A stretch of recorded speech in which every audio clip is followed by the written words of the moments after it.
İllet, met, zayit harfler. İllet harfleri elif, vav, ye olur. Bunların illet harfi olmaları için kelimenin son harflerinden olmaları gerekir. Len yermiye, yekulu diyor, seyrun yürümek. Son asıl harflerinden olmaları gerekir. Yani Met harfleri. Son harf değil ya. Asıl. Asıl harf.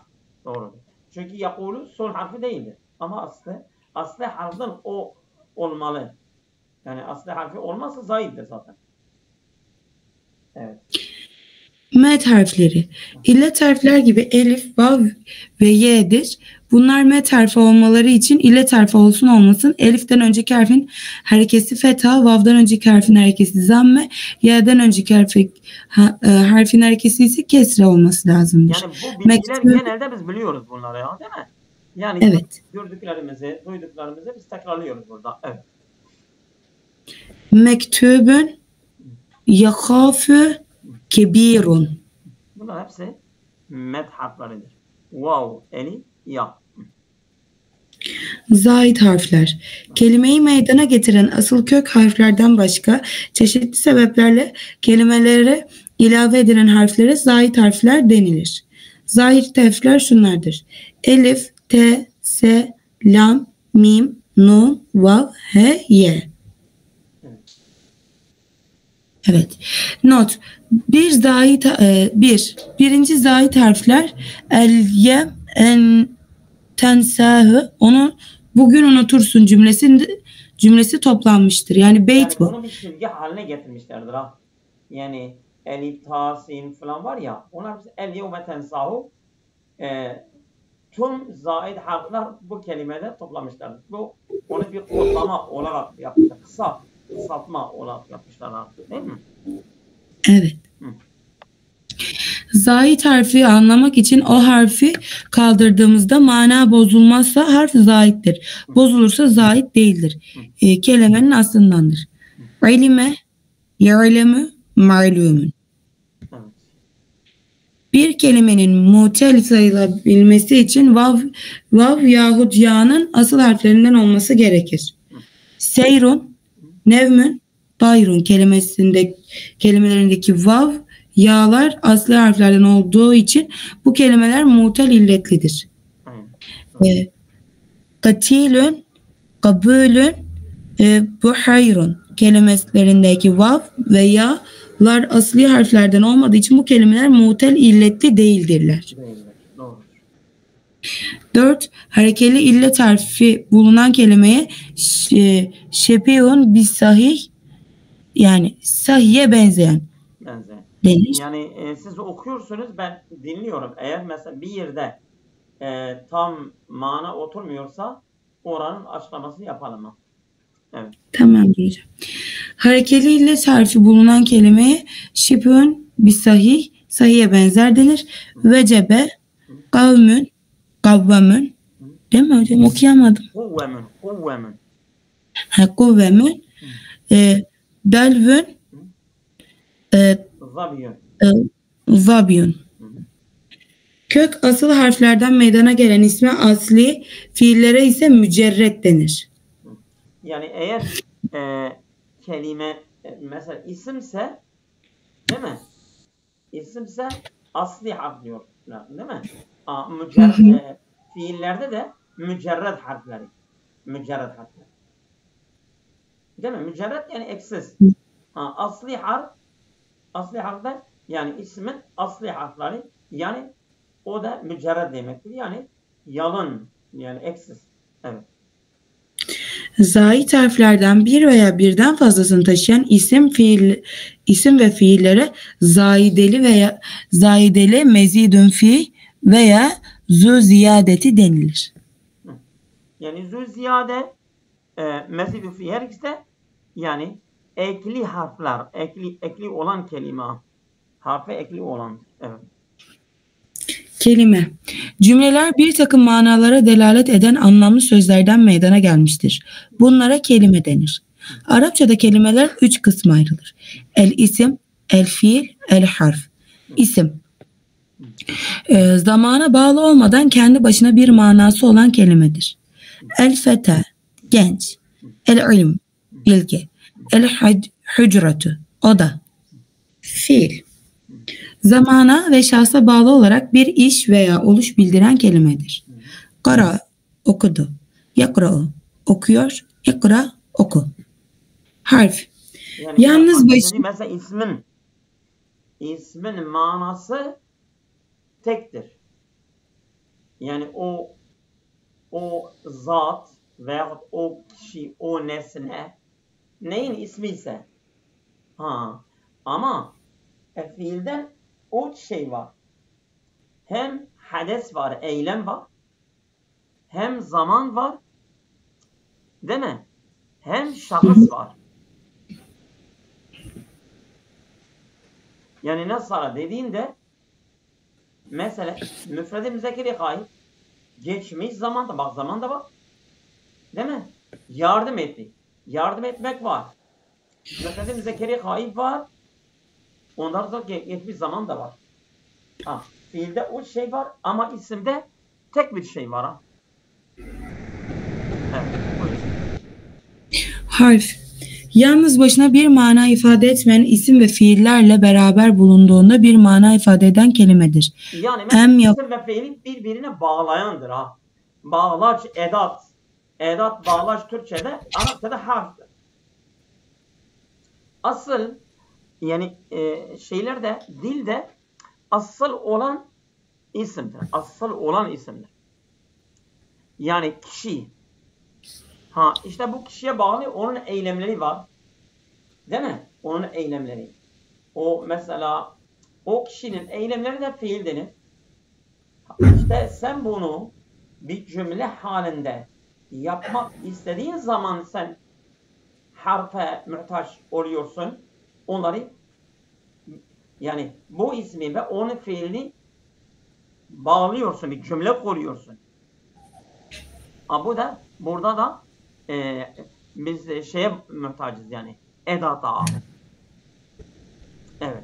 Buyurun. Em yoksa rubbe, nice, mi. Evet. Bunlar edattır. Yani tek başına isim ve fiil olmadan yani cümle kurulmadan yani bağlaçtır. Sen iki şeyi yani bağlayan ve bağlananı yoksa sen neye bağlıyorsun? Olmaz ki. Bağlaç tek başına bir şey ifade etmez ki. Evet. İsim mutasarrıf çekilebilen ve gayri mutasarrıf çekilmeyen olmak üzere ikiye ayrılır. Evet. Mutasarrıf isim. Mutasarrıf ismi müfredinden tesniye, cemi, ismi tasir ve ismi mensup sigaları elde edilir. Buna dönün. Fiil camid ve mutasarrıfı vardı. İsim de öyle. Mutasarrıf isim yani türetilebilen tesniye, cemi, müfred vesaire. Gayri mutasarrıf şimdi gelecek. O da ayrıdır. Tek kelime var zaten. Arap dilinde tek kelime olarak kullanılıyor. O da camid. Fiil de öyle. Fiil de mesela fiilin mutasarrıf fiili var. O da türetiliyor. Gayri mutasarrıf var. Camiddir. O da türetilmiyor. Evet. Buyurun. Mutasarrıf ismi müfredinden tesniye, cemi, ismi tasir ve ismi mensup sigaları elde edilir. Evet. Medine şehir. Medine sani iki şehir. Müdünün şehirler. Müdeynetün şehircik. Medeniyün şehirli. Yani mesela birinci isimdir. Müfred. Tesniye cemi. Ondan sonra ismi teshir müdeynetün. Bir de ismi mensub medeniyün. Evet.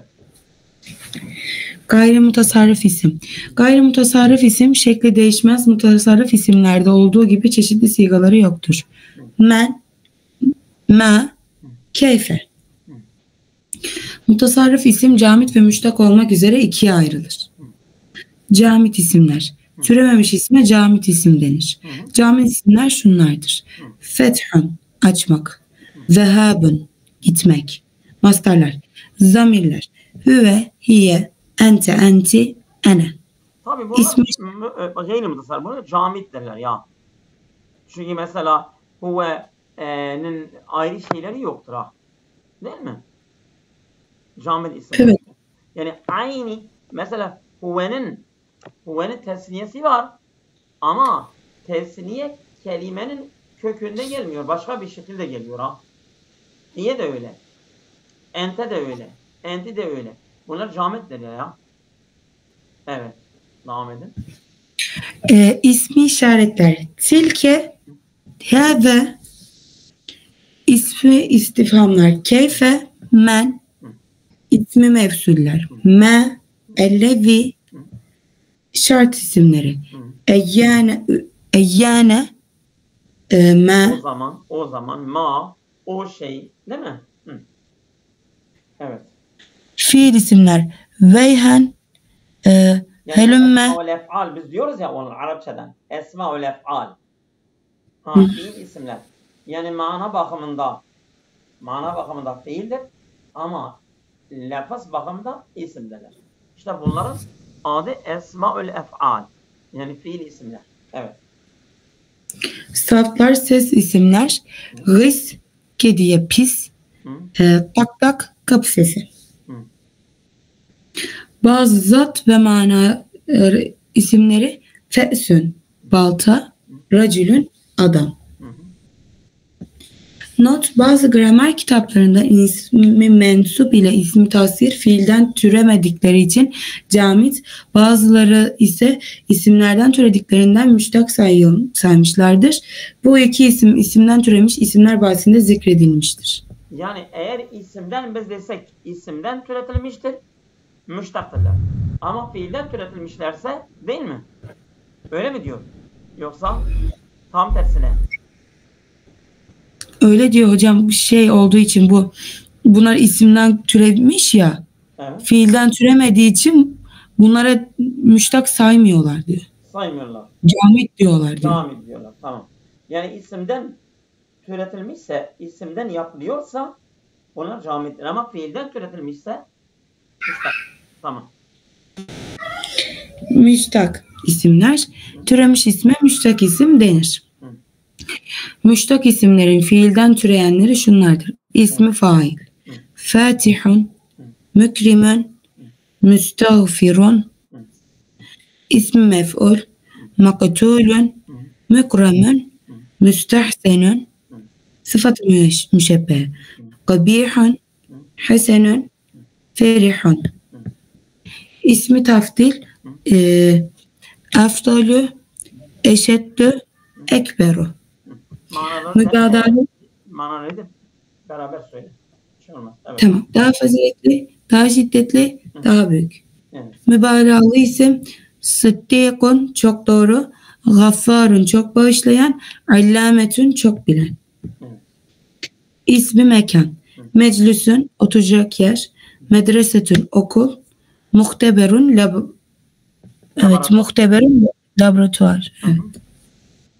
Not, mezid isim fiillerin ismi mef'ulleri aynı zamanda ismi zaman ve ismi mekanlardır. İsmi zaman. Merciun, dönüş. Meciyetün, geliş. Miladün, doğuş zamanı. İsmi alet. Mibraetün, törpü. Miknesetün, süpürge. Misvakün, diş fırçası. İsimden türemiş isimler ise şunlardır. İsmi tahsil. Ubeydün, kulcağız. Buhayrun, göl. Müfeytihun, anahtarcık. İsmi mensup. Ankaraviyun, Ankaralı. Mekkiyun, Mekkeli. Karaviyun, köylü. Not, bir de ismi mekan kısmına giren ismi kesret vardır. Bakınız, ismi mekan. Değil mi? Not, bir isim mekan kısmına giren ismi kesret. O ismi kesret de isim mekana giriyor. Mesela me'zebün zi'b, yani kurtun çok olduğu bölgeye me'zebetün diyorlar.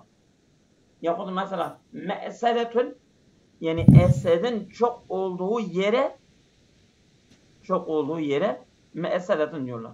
Onlar ismi kisredir ha. Onların adı ismi kisredir. Evet.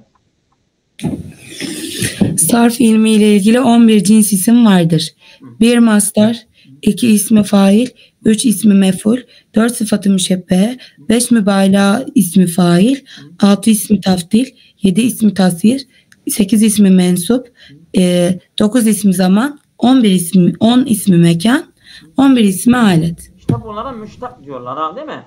Yani fiilden türetilen müştaklar. Müştaklar bunlardır ha. Evet, 9 tane müştaklar. Müştakat.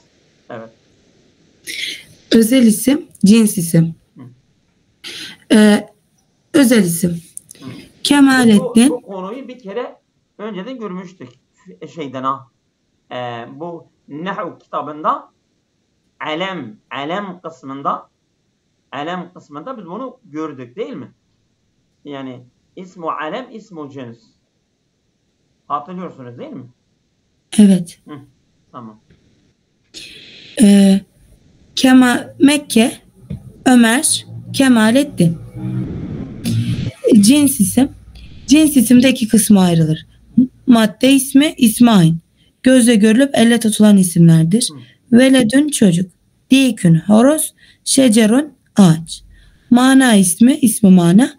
Bunlar madde isminin aksine gözle görülüp elle tutulan isimler olmayıp düşünülen ve tahayyül edilen isimlerdir. Yani mesela Soyut birisi ismu manadır, biri de ismu ayn'dir. İsmu ayn yani Ahmet, Mehmet filan. Ha, bir de ismu mana mesela iman. Değil mi bak? İman, takva. Bu da isimdir. Ama gözle görülüyor mu? Hayır. Bu mana ifade ediyor. Yani birisi somut isimler, bir de suyut isimler. Değil mi? Evet. Odur ha. Evet. Aklın akıl. Hübbün sevgi. Cehlün cahillik. Bunlar şeydir ha. Bunlar ismi manadır. Evet. Cemi isim. Topluluk ismi. Cemi manası ifade edip de şekil bakımından cemiye benzemeyen, aynı lafızdan müfredi olmayan isimlerdir. İsmu cem. Onun adı ismu cem'dir. Bu ismu cem Arap dilinde bazı kelimeler var. Manasına bakıyorsun cem'dir ama lafzına bakıyorsun müfreddir. Ve bunun müfredi de yoktur. Tesniyesi de yoktur. Sadece mana bakımında cem'dir. Lafz bakımında müfreddir. Tesniye ve müfredi de yoktur. Bazı kelimeler var. Bunların adı ismu cem'dir. Tek bir kelime var zaten. Evet. Ceyşun, ordu, şabun, millet. Halk. Mesela halk, millet. Bu şa'b. Mana bakımında bakarsan mesela şa'b-ı Türki ya şa'b-ı Kürdi ya şa'b-ı Arabi, değil mi?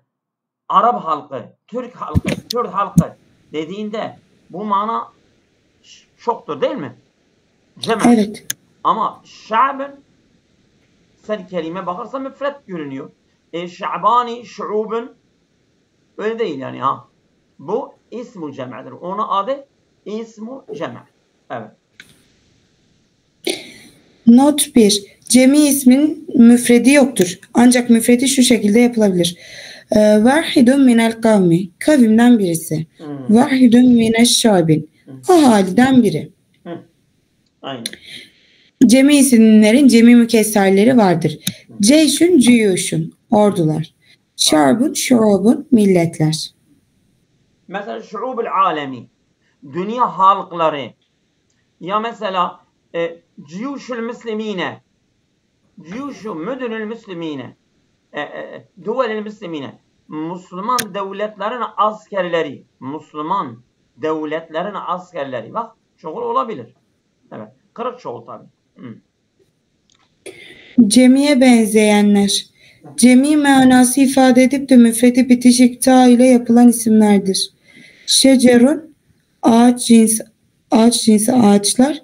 Şeceratun bir ağaç. Femerun meyve cinsi meyveler. Femeratun bir meyve. Yani Not 1. ta gelmezse cem'e benzer. Yani şübhül cem'dir. Mana çünkü geniştir. Onun müfredi nasıl geliyor? Yani o ta'yı vahdet, o kapalı ta geliyor. Onu müfred olarak ifade ediyor. Not bitişik ta müfredi yapılan isimlere ismi vahde, ta ya da ta-i vahde denilir. Şipi cemilerin cemileri vardır. Şecerun ağaç cinsi ağaçlar, eşcaru ağaçlar. Evet. Efemerun meyve cinsi meyveler, efmerun meyveler. Millet, kavim, topluluk veya mezhep ifade eden isimlerin müfredi nispet yasıyla yapılır. El-Mecusu ateşperest, El-Mecusiyyun bir ateşperest. Pardon. El-Mecusu ateşperestler, El-Mecusiyyü bir ateşperest. Yani Errum. burada mesela yukarıda ta vahdeti ifade ediyordu. Burada da yay mensubiyet vahdeti ifade ediyor. Anlamadım. Rum. Anladım hocam. Şimdi burada tekliği ifade etmek için bir tanecik meyve demek için T getiriyorduk. Aha. Şimdi bu halka, millete, topluluğa hitap edince ya da bir dine, mezhebe sadece mecus ateşperestlerin hepsi. El mecusiyyun bir tane ateşperest. Rumların hepsi. Rumi bir Rum. Aynen. Bu isimlerin çekimi şu şekilde yapılır. Arabiyyun, Arabiyyani, Arabun. Arabiyyetun. Bir kişi Arap. Arabiyyani iki kişi. Arabın yani Araplar. Arabiyyun yani ha. Bu çok oldu ha. Evet. Arabiyyetun, Arabiyyetani, Arabiyyetun. Arabiyyatun. Evet. Arabiyyatun evet. Bazen nispet yağsından sonra gelen bitişik ta cemi manası ifade eder. El-Hanefiyyü, Hanefi mezhebine mensup bir adam. El-Hanefiyetü, Hanefiler. Eş-Şafi'iyyü, Şafii mezhebine mensup bir adam. Eş-Şafi'iyyetü, Şafiler. Diğer isimler. Mana ve özellik bakımından diğer isimler şunlardır. Sıfat. Alimun bilgin. Ehmeru kırmızı. Kebirun büyük. Not. Sıfat müştak isimler, ismi fail, ismi mef'ul, sıfatı müşebbehedir. Zamir. Hüve o. Ente sen. Ene ben. İşaret ismi. Hâzâ bu. Zâlike şu. Hayır. Doğru. Zâke şu. Zâlike o. Yani İsmi kaf var ya kaf. Kaf evet. Uzağı ifade ediyor. Kaf hemlam uzağı ifade ediyor. Ha. İsmi mevsul. Ellevi ki o. Men ki o kimse. Me ki o şey. Hocam biliyor musunuz? Arkadaşlarım bana medresede soruyorlar. Ellevi ne demek? İşte buradaki men'in anlamı ne? Ya diyorum onun tam bir Türkçe karşılığı yok. Ya men amdır am. Bazı evet. isim mevsuller var. Yani amdır. Bazıları da hastır. Mesela ellezî, ellezâni, ellezîne bunlar hastır. Ama men amdır. Men bir kişi de olabilir. İki kişi de olabilir. Üç kişi de olabilir. Müzekker de olabilir. Müennes de olabilir. Evet. İsmi onu okuduk. İsmil istifham. Men kim? Meta ne zaman? Kem kaç? Sayı isimleri. Selafetün 3. Aşirun 10. Narbe'un dörder. Son harfine göre isimler. Son harfine göre isimlerin kısımlarını şöyle gösterebiliriz. Sayı isim. Son harfi illetli olmayan isimdir. Esedün arslan. Mağribun batı. Sahabun bulut. Not. Son harfi vav veya ya olan fakat bu harflerden önceki harf sakin olup kendileri hareketli olan isimlere şibi sayı isim denir. Delvün kova, Zabyün ceylan. Meksur isim. Son harfi ya veya elif şeklinde biten elif şeklinde elifin önündeki harfin harekesi fethalı olan isimdir. Daha geniş malumat için 68'e bakınız. Mustafa seçilmiş. Dünya dünya. Mana mana. Menkus isimler. Son harfi ya veya ya'dan önceki harfin harekesi kesralı olan isimlerdir. El müfti müftü. El kadi hakim. El münadi bağıran. Memdut isim. Sonundaki zayit eliften sonra hemze yani elif-i memdude bulunan isimlerdir. Daha geniş malumat için sayfa 68. Bu bunu Nahu kitabında okuduk yani ha. Bu konuları görmüşüz. Yani isim kısmı görmüşüz. Yani şimdi sarfa başladığında sarf gelir yani ha. Evet. Es-semâ'ü gök. Es-sahrâ'ü çöl.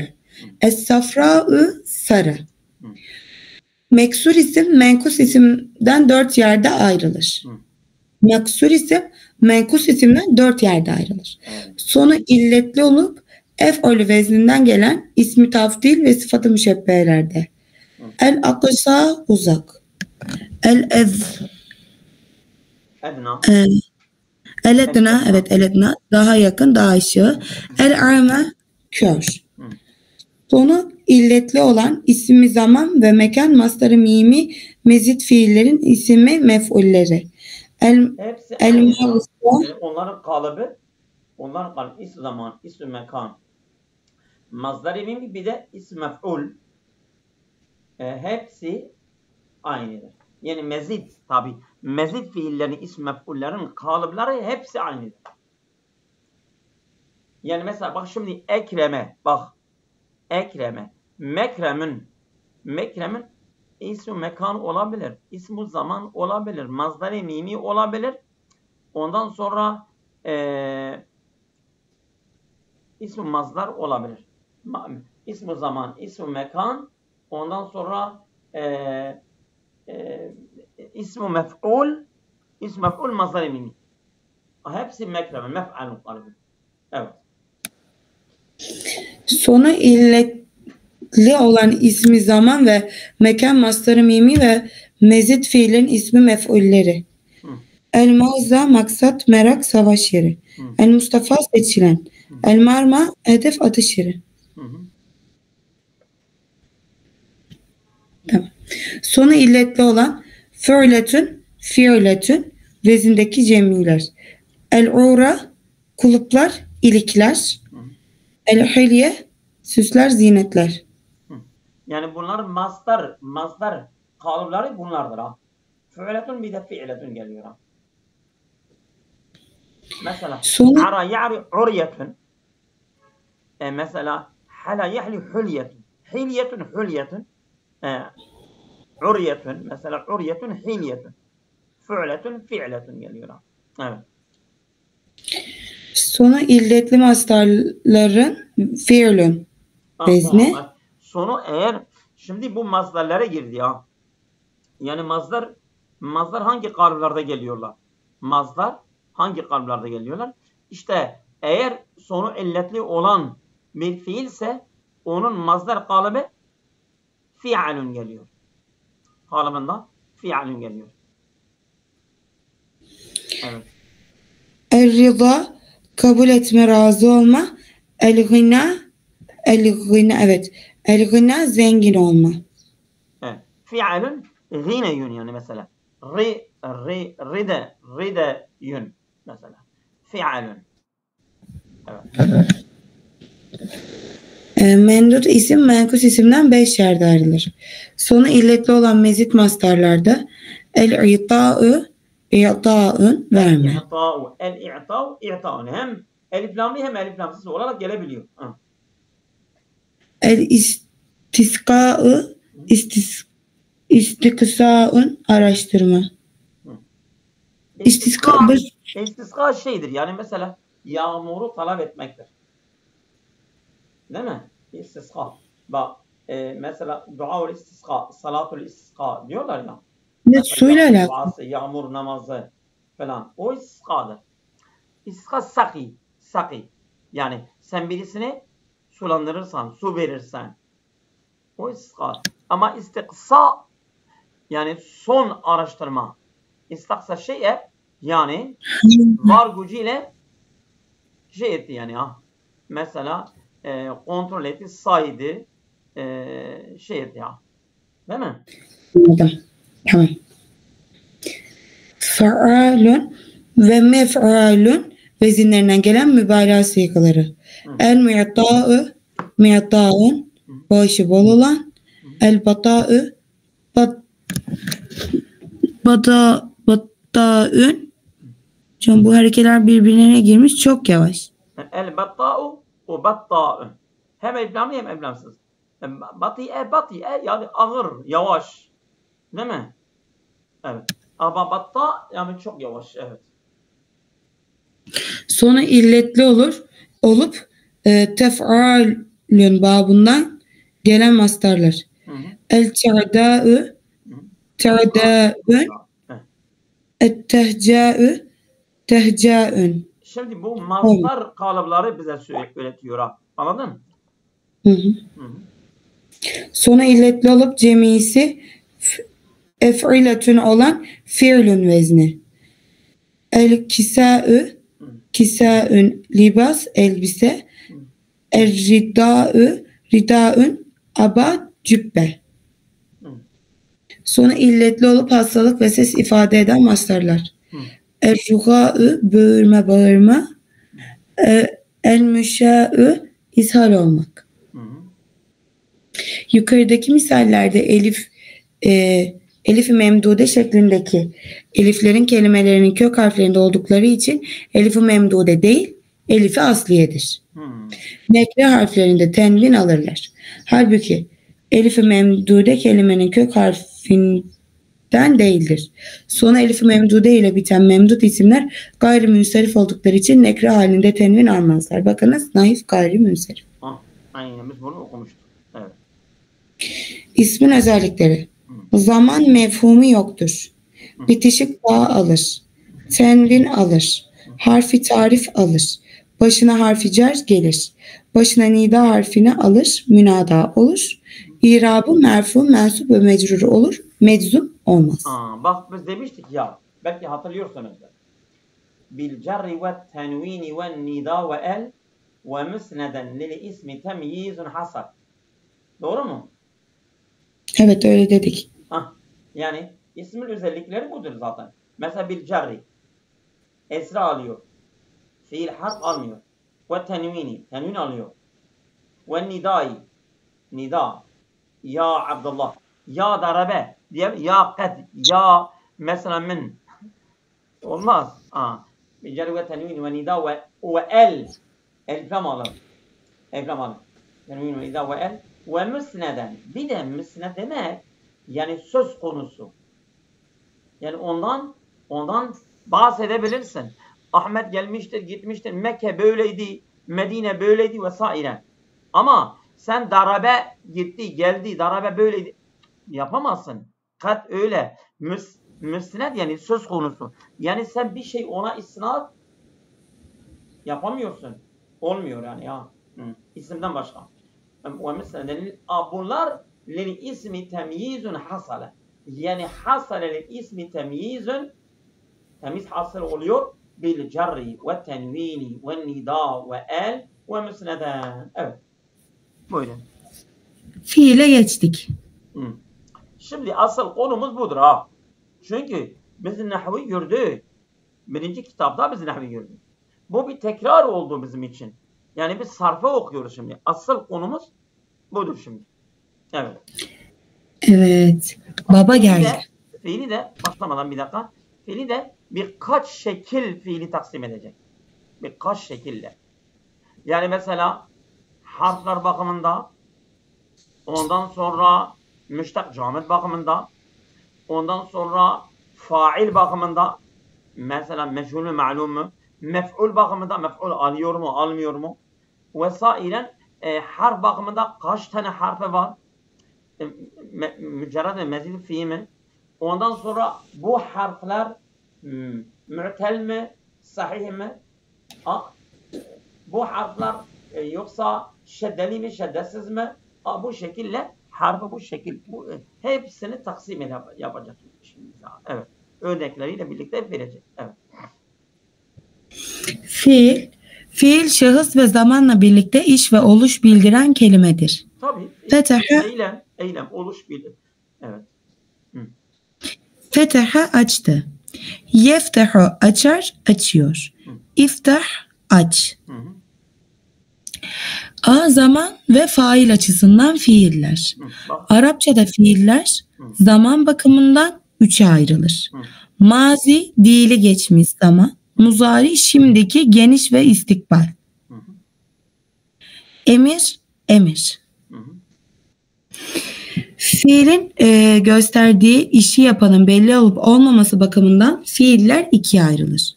Malum, gösterdiği işi yapanı belli olan, yani faili zikrolunan fiildir. Meçhul. Mesela Ahmet bu işi yaptı. Değil mi? Mesela temizlikçi o odayı süpürdü. Bellidir. Evet. Meçhul, gösterdiği işi yapanı belli olmayan fiildir. Meçhul fiili faili hasfolunur. Düşürülür. Evet. Mef'ulü failin yerine naibi fail olarak geçer. Geçer. Tabii bu gramer bakımında, mana bakımında gene mef'uldür. Ama irab bakımında, gramer bakımında failin yerine geçiyor. Mesela oda süpürüldü. Bak, oda süpürüldü. Önceden mesela nazzafel muvazzafu el gurfeteyni. Ama şimdi nuzifetil gurfetu. Gurfet sen faal yapıyorsun. Evet, buyurun. Kolaydır. Evet. Lazım meçhul okudum. Evet. Lazım müteaddi fiiller. Lazım geçiş. Lazım ve müteaddi. Evet. Geçişsiz fiil. Arapçada failin yaptığı iş kendi üzerinde kalan yahut mef'ulün bihi doğrudan doğruya almayan edatlar yardımıyla alan fiillerdir. Lazım ne demek? Mef'ulün bihi almayan demek.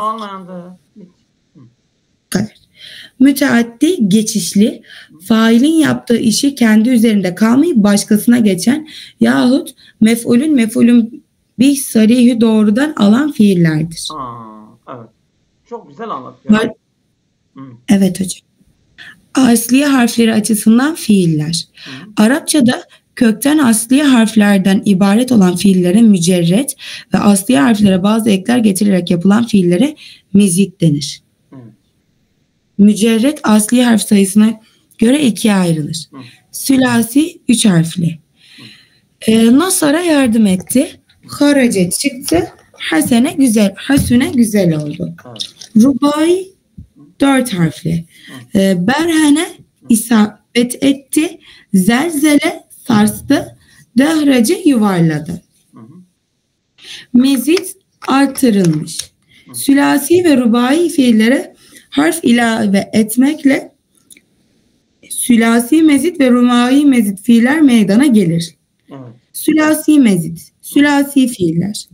Bir harf ilave etmekle meydana gelen rubai 4 harfli, 2 harf ilave etmekle meydana gelen harflere hümasi 5 harfli, 3 harf ilave etmek ile meydana gelen fiillere südasi 6 harfli denir. Rubai mezid. Aslı 4 harfli isimlerdir. Bu rubai mezid. Aslı 4 harfli isimler mi? Tamam. Yani bak, rubai odur. Rubai aslı 4 harflidir. Humasi yani aslı ya 3 harflidir, 2 tane ekli olmuşlardır. Ya da aslı 4 harflidir, 1 tane ekli olmuşlardır. Değil mi? Ama humasi sanki diyor aslı 3 harfli 2 tane ilave olmuştur. Humasi değil mi? Bence de öyle hocam. Hümasi 3 tane harf kendinden, Hah, 2 tanesi. harfi ilave. Doğrudur. Bak Humasi ne diyor? İki harf ilave etmek ile meydana gelen fiillerdir. Yani kökü 3 harflidir. 2 tane harfle ilave olmuştur. Tamam hocam, ben sülasi mezitte okuyoruz zannettim şu an. Rıbai mezit ayrı konu. Ayrı konudur, evet. Hı. Ben neredeyim? Bir harf ilave edilerek meydana gelen fiilleri hümasi. Südasi oku, südasi. Evet. Okudum. Bir daha okuyayım. Evet, 3 harf ilave etmek ile meydana gelen fiillere südasi 6 harfli denir. Tamam. Şimdi rubai mezit okuyorum. Tamam. Aslı 4 harfli fiillere Hı. ve bir harf ilave edilerek meydana gelen fiillere hümasi, 2 harf ilave edilerek meydana gelen fiillere südasi denir. Hı. Sahih illetli harfleri açısından fiiller. Fiillerin asli harflerini meydana getiren harfler ve sırasına göre 7 kısma ayrılır. Sahih, illet harfi bulunmuyor. Salim fiil, el fiili salim. Muzaf fiil, muzaf, mehmus fiil, bir de yani bu da hemze bunlar. Mu'tel, illet harfi olan. Evet. Misal fiil, ecvef fiil, nakıs fiil, lefif fiil. Evet. Yukarıdaki ilk 3 fiile sahih, diğer 4 fiili ise mu'tel, hepsine ise aksam seba denilir. Fiilin özellikleri. Fiilde zaman ve şahıs mefhumu vardır. Evet. Bitişik ta, yuvarlak ta almaz. Tenvin almaz. Harfi tarif almaz. Harfi cer almaz. Önüne nida harfi gelmez. Ama Fiilin irabı merfu, mansup ve meczum olur. Mecrur olmaz. Hocam biliyor musunuz? Benim bir arkadaşım ilk sözlüğümüzde bütün fiilleri kapalı ta ile yazdı ve çok korkunç bir puanı kırılmıştı ilahiyattayken. ya almıyorum. Ah dedi, ben bir daha bu hatayı yapamayayım. İsmin özelliğiydi. Evet. Hı? Kız notu gördü, şaşırdı. Aa, ben çok güzel yapmıştım. Hocamız dedi ki kızım hani sen hepsini kapalı T ile yazmışsın. Fiillere kapalı T gelmez. Ya. Aynen. Eyvah. Bir vahlana bakıyordu. Bak bunca yıl geçti, unutmamışım hocam.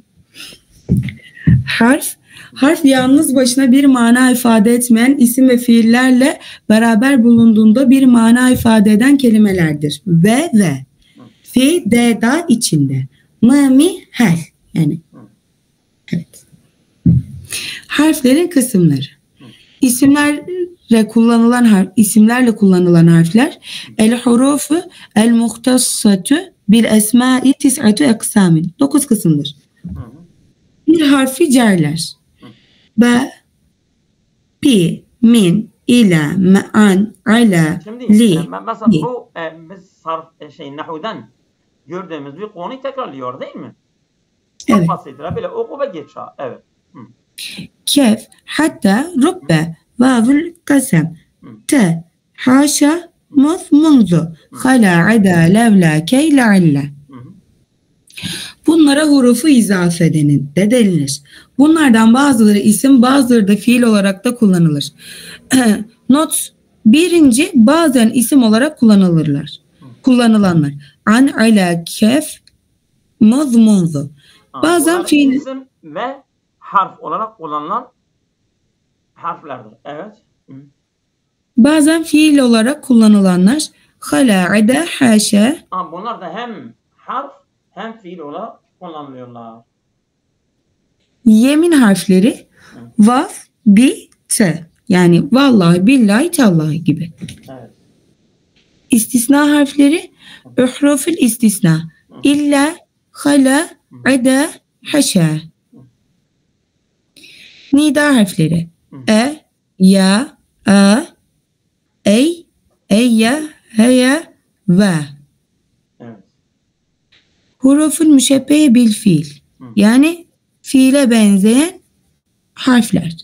İnne, enne, keenne, lakinne, leyte, le'ille. Evet. İnne ve kardeşleri.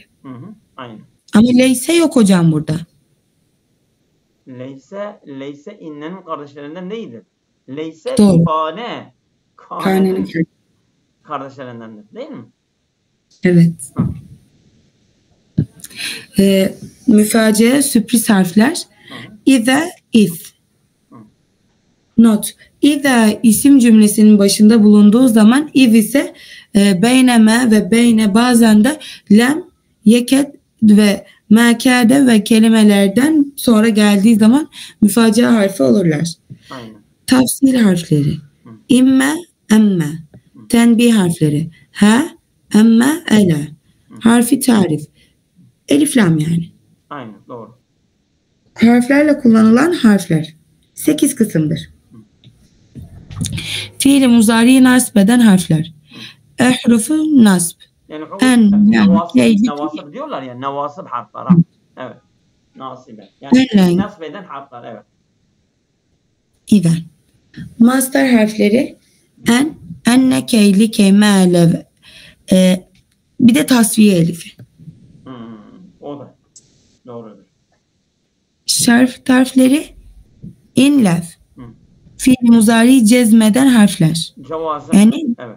Cevazım, meczumat, in, lam, lemme, lam, emir lamı ve nahiye lamı. Lam, nahiye. Doğru. Tahdit, teşvik harfleri. Ahrufü tahdit, elle, emme, helle, levle, levme. Bu harfler teşvik için kullanılırlarsa da kınamak, azarlamak ve ayıplamak için de kullanılır. Evet. Allah ya. Kur'an'da var hocam. Tabii. Değil mi? Levla fa'alte lev. Hella. Levma. Ella. Yani bu sen neden yapmadın? Neden yapmadın? Ya yapsaydın ya. Hem kınama hem de teşvik etmektir ha. Evet.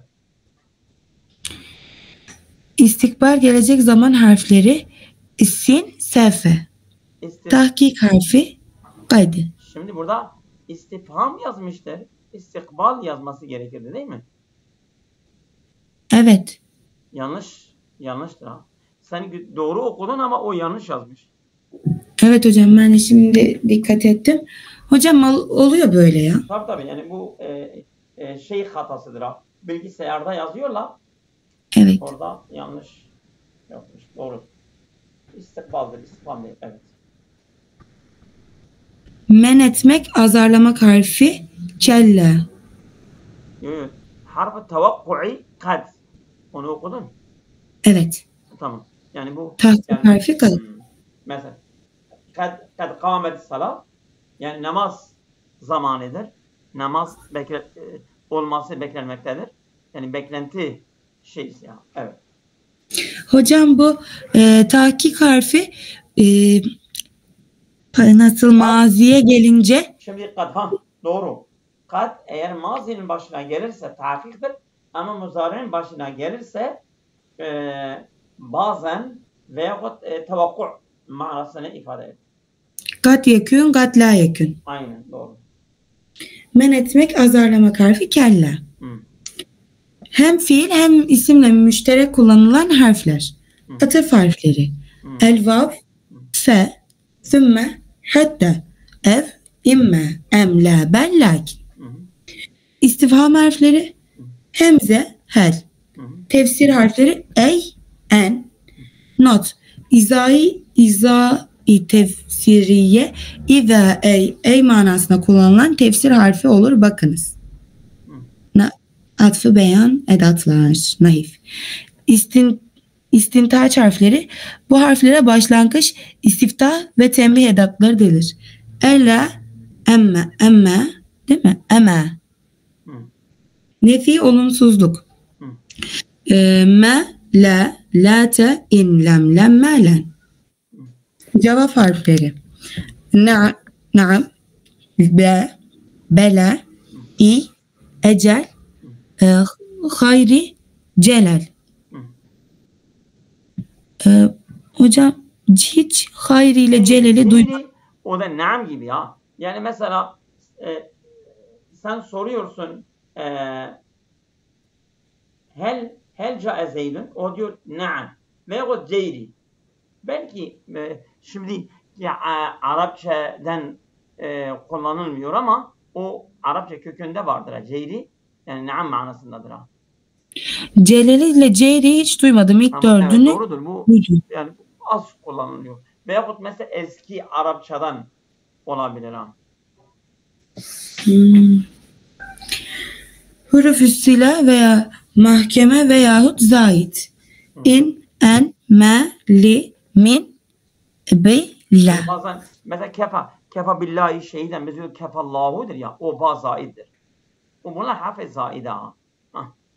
Harf-i sala, harf-i zaide, harf-i muktahime hepsi onların adıdır. Meftuh lamlar, lamül kasem, lamül muvattaetü, lamül cevap, lev ve levle, le, lamül iptidaiye. La. Harflerden ayrıca harf sayıları, maddeleri, önüne geldikleri kelimeleri, isim ve fiil gibi amelleri ve tefsirleri bakımından da bir tasnife tabi tutulabiliriz. Evet, burada bir ara verelim, olur mu? Tamamdır hocam. Evet.